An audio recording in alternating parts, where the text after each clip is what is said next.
Maduro साहब इतनी ऊंची ऊंची बातें कर रहे थे पहले कि साहब हम तैयार हैं, हम आखिरी खून के कतरे तक लड़ेंगे, आखिरी राउंड तक लड़ेंगे।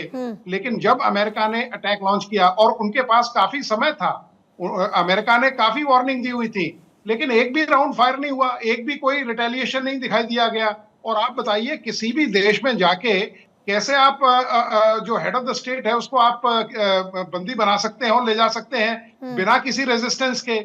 इसका मतलब कहीं ना कहीं उनके एलिमेंट्स वहां थे, कहीं ना कहीं वहां के लोगों का उनका सपोर्ट था, और मादुरो की गवर्नमेंट में भी इस तरह के कोई डिवाइडेड लॉयल्टी थी जो उनके खिलाफ गई, और वहां अमेरिका सक्सीड हुआ।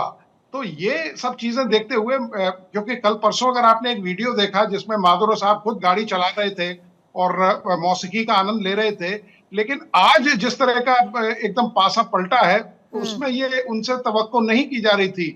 At least he should have fought and he should have given some kind of resistance to American initiative. तो ये सब कुछ देखने को नहीं मिला। तो ये बताता है कि किस तरह से उन्होंने उन्हीं की सरकार को खोखला करके आज मतलब अमेरिका का मकसद एम अचीव हो गया है, और वो एक तो ऐसी जिस विद्रोह सरकार और वहां गद्दारी का बिठाएंगे जिक्र आप भी कर रहे हैं, मतलब दो बातें सर आप कह रहे हैं कि खुद उनकी ओर से अब ये नजर नहीं आया कि एक जवाब होना चाहिए था, दूसरा ये कि देश में ही कुछ अंदर गद्दार थे। तो मैं जो पूछ रही थी, ये गद्दारी के संकेत है, विद्रोह के संकेत है, या फिर ये खुद उनकी ओर से कहीं पर कोई कमी रह गई? नहीं, देखिए, ऐसा है कि कोई भी सत्ता में रहे, उसके विरोधी हमेशा उस देश में रहते हैं, और इसी बात का अमेरिका फायदा उठाता है। और यही देखने में आया कि क्योंकि अमेरिका ये चाह रहा था कि किसी तरह से, क्योंकि देखिए डीप स्टेट एक बहुत बड़ा इंस्टीट्यूशन है, चाहे वो पैरेलल इंस्टीट्यूशन ही हो अमेरिका में। और अमेरिका आप देखिए, उसने कई देशों में इस तरह की अराजकता या इस तरह की का तख्ता पलट या इस तरह का सत्ता परिवर्तन दिखाया है। तो यकीनन उसके जो आपके जो उसकी इंटेलिजेंस एजेंसीज थी, वो वहां काम कर रही थी, और उन्होंने मतलब मादुरो को बताया गया कि अगर आप सरेंडर नहीं करेंगे या ये नहीं करेंगे तो ये केवल ट्रेलर है, और इसके बाद हम अपने जो ऑपरेशंस है, क्योंकि वॉरफेयर में भी काफी चेंज आ गया है आजकल। देखिए, क्लोज कॉम्बैट तो बहुत कम देखने को मिलता है। रूसो यूक्रेन वॉर में भी देखिए, यहां भी आपने जितने भी बीवीआर हैं, बियॉन्ड विजुअल रेंज वेपन्स है, या लॉन्ग रेंज एंगेजमेंट किए जाते हैं, तो वहां जाके उन्होंने, लगता है उनके अंदर ही इस तरह के मोल्स प्लांट किए हुए थे, जिन्होंने वो बता दिया और उनको कैप्चर कर लिया गया। प्रोफेसर दीप्ति, जल्दी से आपके पास आते हुए मैं ये जानना चाह रही हूँ कि अब अगली आर्थिक स्थिति क्या होगी? हम लगातार देख रहे हैं अलग अलग देशों के बीच में पहले कॉन्फ्लिक्ट चल रहा है। अभी खैर हमारे जितने पैनलिस्ट हैं वो कह रहे हैं कि ये कोई लंबा कॉन्फ्लिक्ट नहीं होगा, लेकिन अभी जो मौजूदा स्थिति है उसमें ग्लोबल इकोनॉमी पर किस तरह से आप असर देख रहे हैं? देखिए पूजा जी, ग्लोबल इकोनॉमी डेफिनेटली टर्मोइल में आएगी। बार बार बात हो रही है क्रूड ऑयल की, तो केवल ऑयल के ही नहीं, even gold and silver prices का भी बहुत बड़ा इस पे इम्पैक्ट होने वाला है। अब सैटरडे संडे है, वीकेंड है, मंडे को जैसे ही मार्केट्स खुलेंगी तो एकदम इम्पैक्ट दिखेगा कि ये गोल्ड, सिल्वर और क्रूड पे हालांकि इतना ज्यादा, जबकि बात बार बार ऑयल रिजर्व्स की हो रही है, ऑयल पे इतना ज्यादा असर होने की इस समय स्थिति नहीं, सिचुएशन दिख रही है, क्योंकि इवन दो द फैक्ट कि वेनेजुएला के पास बहुत बड़े ऑयल रिजर्व्स हैं, लेकिन आज की डेट में अपने इंटरनल प्रॉब्लम्स के चलते, इन्फ्लेशन के चलते, और जो ये हम उनकी पॉलिटिकल स्थिति देख रहे हैं उसके चलते वेनेजुएला का एक्सपोर्ट बहुत ज्यादा चाइना के अलावा बहुत ज्यादा कंट्रीज पे नहीं था। तो क्रूड ऑयल पे इतना ज्यादा इंपैक्ट नहीं होता दिख रहा, जबकि इन पे बहुत तगड़ा होने वाला है, क्योंकि पेरू और चाड जो है वो मेजर सिल्वर एक्सपोर्टर्स हैं, और उनका जो सी रूट है उनका सिल्वर एक्सपोर्ट का, वो वेनेजुएला के साथ होते चलता है।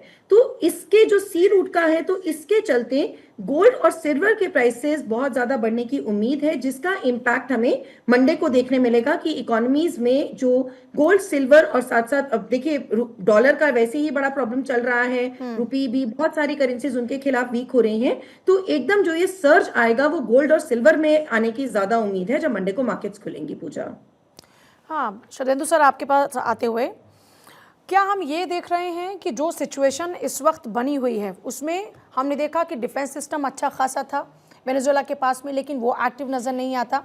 अभी लैटिन अमेरिका के हिसाब से अगर देखा जाए तो लैटिन अमेरिका में क्या अमेरिका की ये नीति उसके लिए उल्टी पड़ सकती है?